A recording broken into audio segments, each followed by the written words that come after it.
गच्छामि। ये summer sir के साथ मेरी पहली मुलाकात है, लेकिन जैसे भैया ने बताया कि यहाँ बोलने की आज़ादी है, तो मैं कोशिश करूँगा कि बहुत सारी चीज़ें ऐसी हो सकता है वो समर सर के सिद्धांतों के साथ मेल नहीं खाती हो, लेकिन हो सकता है कि वो तार्किक तौर पर अगर सही हो तो आप समझने की कोशिश करेंगे, ऐसी मैं उम्मीद करता हूँ। मैं आप सभी को बताना चाहूँगा, जब मैं दिल्ली में आया तो 2017 में जब मैं दिल्ली में आया, मेरा एडमिशन हुआ तो उस समय मैं अकेला था, रेंट पे रूम लेकर के रहता था। लेकिन धीरे धीरे करके जब लोग जुड़ने लगे, लोगों से जानकारी होने लगी, जब मुझे भी ये पता लगने लगा कि मेरा एडमिशन क्यों हुआ, मुझे पढ़ने का अधिकार क्यों मिला, इसके पीछे कारण क्या था, तो वो एक चीज निकल के आई, वो निकल के आई विचारधारा, आइडियोलॉजी। उसका कारण ये था कि बाबा साहब ने मुझे अधिकार दिया कि मैं किसी भी कॉलेज में जाकर के एंट्रेंस एग्जाम के तहत या आरक्षण के तहत अपना दाखिला ले सकता हूँ और पढ़ सकता हूँ, ये मेरा अधिकार है। लेकिन क्या यह अधिकार सबको बराबर रूप से मिल पा रहा है? ऐसा नहीं हुआ। ऐसा नहीं हुआ तो उन लोगों से मुलाकात हुई जो लोग इस मूवमेंट को चलाने के लिए कोशिश कर रहे थे। इसी कारण की वजह से दिल्ली में आज मुझे घर से ज्यादा दिल्ली अच्छी लगती है। क्यों? क्योंकि दिल्ली अपने आप में मेरे लिए एक दूसरा घर है। ये ऐसा क्यों हुआ? ऐसा इसलिए हुआ कि यहाँ पे दो लोगों की मूर्ति है, फोटो लगी हुई, बाबा साहब की और तथागत बुद्ध की। क्योंकि हमने एक ऐसे कल्चर को, एक ऐसे विचार को जन्म देने की कोशिश की जिससे कि लोग जुड़ते चले गए। जुड़ने का कारण क्या था? विचार। विचार किसको जन्म देता है? विचार एक कल्चर को जन्म देता है, एक सभ्यता को जन्म देता है कि लोग जो है, उदाहरण के तौर पे हम ये समझ सकते हैं कि भारत के अंदर लोग जो है, इस उत्तर भारत के लोग जो है चम्मच से खाना खाते हैं या रोटी बना के खाते हैं। लेकिन जैसे ही हम दक्षिण भारत में चले जाएंगे तो वहाँ लोग चावल हाथ से खाते हैं और हाथ से खाने का भी तरीका उनका अलग है। यहाँ पे हम 3 उंगलियों से खाएंगे, वहाँ वो पूरा हाथ से खाना खाते हैं, या वहाँ पे वो सांभर खाते हैं। तो वो उनका कल्चर है, इस कल्चर के तहत वो जुड़े हुए हैं। ठीक इसी तरह से हमारा जो वैचारिक कल्चर है, इसकी बदौलत हम जुड़े हुए हैं। लेकिन जुड़ने के अलावा भी हमारा एक कल्चर को हम इसको स्थापित कैसे करें, डेवलप कैसे करें, इसको घर तक कैसे ले जाएं, इसका मैं आपको एक उदाहरण देना चाहूँगा कि कुछ समय के लिए मान लीजिए कि आप लोगों ने एक फतेहपुर जगह है उत्तर प्रदेश में, वहां पर एक दरगाह है जहां हर साल होली मनाई जाती है। वहां पे हर साल जब होली मनाई जाती है तो हिंदू और मुस्लिम दोनों मिलकर के होली मनाते हैं। तो न्यूज़पेपर में खबर छपती है कि शरीफ साहब जी की दरगाह पे हिंदू मुस्लिम भाइयों ने मिलकर के होली मनाई और भाईचारा की एकता का परिचय दिया।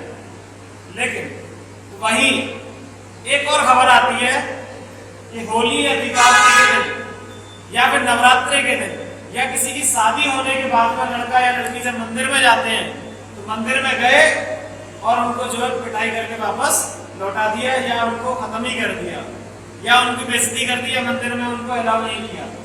आप एक बात बताइए कि अगर मस्जिद वाले लोग होली मनाते हैं तो ये हिंदुओं का भाईचारा, और हमारे दलित समाज के लोग उनके ही कल्चर में जाकर के मंदिरों में जाते हैं, तो ये हमारे साथ असमानता, ये हमारा अपमान।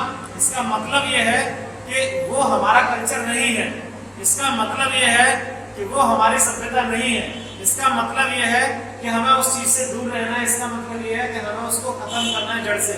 इसको खत्म कैसे करेंगे? उदाहरण के तौर पे हम सारे लोग यहाँ पे इकट्ठे हुए, बेहतर होता कि हमारे घर की महिलाएं और बच्चे भी हमारे साथ होते, ताकि हमारा जो विचार है वो एक पीढ़ी से दूसरी पीढ़ी में जब ट्रांसफर होगा तभी उसके अंदर जान बचेगी।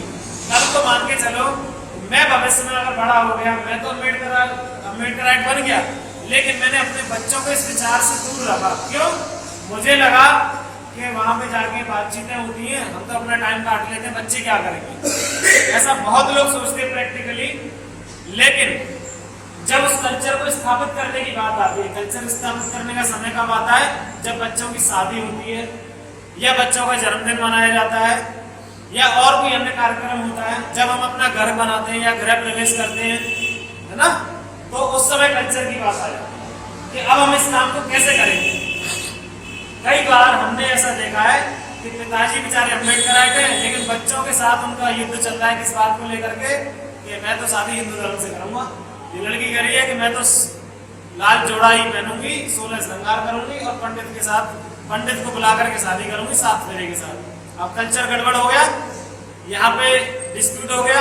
लेकिन बेहतर होता कि आज ये जो मीटिंग हो रही है, ऐसी मीटिंग में हम अपने बच्चों को शामिल करें, या किसी कारणवश बच्चे शामिल नहीं हो पाए, मैं ये नहीं कह रहा हूँ कि आप जानबूझ के उनको दूर रख रहे हैं, लेकिन किसी कारणवश अगर हम उनको शामिल नहीं कर पाए तो कोशिश करें कि हम घर पे जरूर साथ में बैठ करके खाना खाएं, बच्चों से इस तरीके की बातें करें तो उनको उनके अंदर वो चेतना डेवलप हो कि बेटा हमारी जो आइडेंटिटी है, हमारा जो कल्चर है, वो हमारा बुद्धिस्ट का कल्चर है, वो हमारा समर संघ का कल्चर है, वो हमारा श्रमण संघ का कल्चर है। इसलिए हमें उस कल्चर को स्थापित करने के लिए हमें कोशिश करते रहनी चाहिए। जब वो विचार हम बच्चों के साथ शेयर करेंगे तो बच्चे उसको जानने की कोशिश करेंगे, लेकिन जानेंगे क्या, जब पहले आप उस विचार को खुद समझेंगे, खुद पढ़ेंगे, अध्ययन करेंगे, उसके बाद में हम बच्चों को कन्विंस कर पाएंगे। क्योंकि बच्चों को कब समझा पाएंगे, जब हम खुद समझेंगे, हम खुद उस चीज को समझ पाएंगे। इसलिए हमें ये सोचना चाहिए कि जैसे समर संघ का उद्देश्य है, जिद है जुड़ने की और जिद है जिंदा रहने की, लेकिन इसके बाद में एक सवाल फिर भी आता है जो भैया से पूछा था कि आखिर उद्देश्य क्या है, क्यों जिंदा रहना है और क्यों जुड़ना है, इसका कारण क्या है। इसका कारण ये है कि हमें जिंदा इसलिए रहना है ताकि हम एक रह सकें, और एक इसलिए रहना है ताकि हम जिंदा रह सकें, यानी कि एक हाथ हमारा दूसरे हाथ को एक तरह से साफ करता है, इसलिए दोनों ही एक दूसरे के पूरक हैं। लेकिन फिर भी इसके बाद में हमारा उद्देश्य क्या होता है, जब हम हाथ धोते हैं तो हाथ को साफ करना। ठीक इसी तरह से जुड़ना और जिंदा रहने का कोई तो उद्देश्य होगा। जुड़ना और जिंदा रहने का उद्देश्य यह है कि हम अपने असल मूलभूत अधिकारों को, अपने कल्चर को, अपनी सभ्यता को दोबारा से जिंदा करके स्थापित कर सकें और इस देश को दोबारा से जो है अशोक सम्राट का देश बनाया जा सके। उसके लिए हमें कल्चर को स्थापित करना पड़ेगा।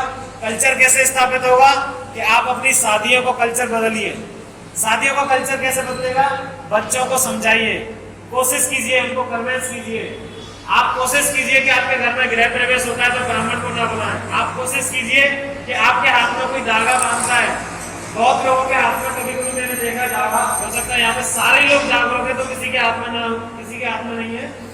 इसका कारण क्या है, बहुत सारे लोगों को जब मैं समझाता हूँ तो वो कहते हैं कि धागे से तो कोई ऐसी दिक्कत नहीं है, मुझे लगता है बांध दिया था। लेकिन हमें ये समझना चाहिए कि धागा किस चीज की पहचान है। धागा एक उस कल्चर की पहचान है जिस कल्चर में हमारी इज्जत ही नहीं है, जिस कल्चर में हमारा स्वाभिमान ही नहीं है। इसलिए हमें उस कल्चर को उखाड़ फेंकना है, हमें अपना दूसरा कल्चर स्थापित करना है जो असल में हमारा कल्चर है।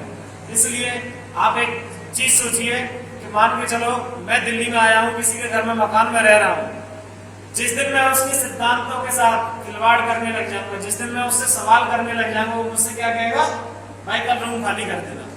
ठीक इसी तरह से हम हिंदू कल्चर में रहते हुए अगर समानता की बात करेंगे, अगर हम जो है सामाजिक न्याय की बात करेंगे, अगर हम आजादी की बात करेंगे, अगर हम हक और अधिकार की बात करेंगे, तो वो हमको अपमानित करेंगे, वो हमको गुलाम बनाएंगे, वो हमारे साथ अत्याचार करेंगे। ठीक उसी तरह से जैसे मकान मालिक कह देता है कि कल घर खाली कर देना।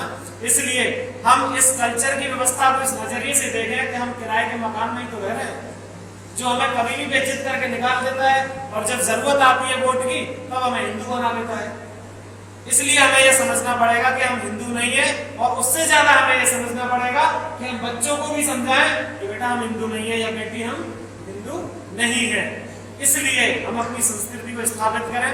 बात हो रही थी कि आरक्षण या सामाजिक मुद्दे या संविधान को बचाने की। संविधान हमारा नेता है, इसमें कोई शक नहीं है। मैं एक कानून का विद्यार्थी होने के नाते कुछ चीजें आपको जल्दी कोशिश करूंगा कि मैं जल्दी से कन्विंस कर सकूं, क्योंकि बहुत सारे लोग हो सकता है अपनी बात रखेंगे। संविधान को इंग्लिश में हम कॉन्स्टिट्यूशन कहते हैं, जो शब्द जो है इंस्टीट्यूशन से बना है। यानी कि इंस्टीट्यूशन का मतलब क्या होता है, इंस्टीट्यूशन का मतलब होता है कि न्याय व्यवस्था, इंस्टीट्यूशन का मतलब होता है सरकारी संस्थान जैसे कि इंटेलिजेंस ब्यूरो, ब्यूरोक्रेसी, पुलिस विभाग, इसी तरीके से और भी तमाम इंस्टीट्यूशंस हैं। जैसे कि पेट्रोलियम मिनिस्ट्री अपने आप में एक मंत्रालय है, वो एक इंस्टीट्यूशन है जहाँ पे लोगों को बराबरी के हक अधिकार के साथ उनको नौकरियां दी जाती है, उनको सैलरी दी जाती है। जैसे कि बहुत सारे लोग एयर इंडिया में जॉब करते हैं या एयरपोर्ट पे जॉब करते हैं, ये सारे के सारे सरकारी इंस्टीट्यूशन हैं। इसके साथ साथ एक और चीज है जिसको हम इंस्टीट्यूशन कहते हैं, वो है समानता, आजादी, सामाजिक न्याय, आर्थिक अधिकार और आर्थिक न्याय। इन सारी चीजों को हम इंस्टीट्यूशन का नाम इसलिए देते हैं क्योंकि हमारा संविधान जो है वो हमारे इन इंस्टीट्यूशन की आज़ादी को बरकरार रखता है, इनकी जो सरकारी होने का जो अधिकार है उसको बरकरार रखता है, इनकी सुरक्षा को बरकरार रखता है। लेकिन इस समय सरकार जिस तरीके की आई है वो सारे के सारे इंस्टीट्यूशन को तबाह कर रही है, सारी चीजों को प्राइवेट कर दिया, सारी शिक्षा को प्राइवेट कर दिया, जुडिशरी के अंदर उन्होंने अपने आरएसएस के लोग बैठा रखे हैं, ब्यूरोक्रेसी के अंदर उन्होंने अपने लोग बैठा रखे हैं। इसलिए जब इंस्टीट्यूशन खत्म हो गया या खत्म होता जा रहा है तो हम कॉन्स्टिट्यूशन को कैसे बचाएंगे? आप समझिए, किसी व्यक्ति का जब इंस्टीट्यूशन खत्म हो गया, आपके घर के अंदर की नींव जो है खोखली कर दी है और हम कह रहे हैं कि हम छत को बचाएंगे, तो क्या छत को बचाना संभव है? इसलिए हमें उस नजरिए से सोचना पड़ेगा जिस नजरिए के साथ हमारा दुश्मन सोच करके हमको नेस्तनाबूद करने की कोशिश कर रहा है। इसलिए हमें और ज्यादा तेज, और ज्यादा तल्लाह, और ज्यादा दिमाग लगाने की जरूरत है। और इस सबका एक ही उपाय है, वो उपाय है कि हम ज्यादा से ज्यादा किसी भी नेता की भक्ति ना करें, उस नेता के आंख में आंख डाल करके सवाल करें कि आपकी पार्टी के अंदर ये संविधान में लिखा हुआ है, तो आपने कैसे किसी परिवार के व्यक्ति को अध्यक्ष बना दिया? आपकी हिम्मत कैसे हुई? ये पैसा, ये समाज, ये जितना भी मूवमेंट है, ये समाज का है, आपके घर का नहीं है, आपके व्यक्तिगत व्यक्तियों का नहीं है। जब समाज के लोग सड़कों पे लाठियां खा रहे थे तो आपके ही लोग, जो आपके परिवार के, जिनको आपने अध्यक्ष उपाध्यक्ष बना रखा है, वो लोग लंदन अमेरिका में जाकर के एसी में मौज कर रहे थे। इसलिए कोई भी नेता हो, चाहे किसी भी पार्टी का हो, तमाम लोग आपकी तमाम पार्टियों से जुड़े होंगे, तमाम लोगों की पार्टियों के पास तमाम पद होंगे। मैं भी किसी पार्टी से जुड़ा हुआ हो सकता हूँ, लेकिन फिर भी कोशिश करनी है कि हम ज्यादा से ज्यादा अपने पॉलिटिशियन से सवाल करें, लॉजिकल सवाल करें, पूछें कि आपके पास पैमाना क्या है संविधान को बचाने का। आप बात तो कर रहे हैं संविधान को बचाने की, लेकिन बचाएंगे कैसे ये हमको बताइए। संविधान कैसे बचेगा? क्या आप संविधान को आप जानते भी हैं या नहीं जानते? क्योंकि जिस व्यक्ति को ये पता है कि घर कैसे बनेगा, उसी को ये पता है कि इसको सुधारा भी कैसे जा सकता है। आप सभी ने मुझको इतना सुना, आप सभी को बहुत बहुत साधुवाद, धन्यवाद। जय हिंद।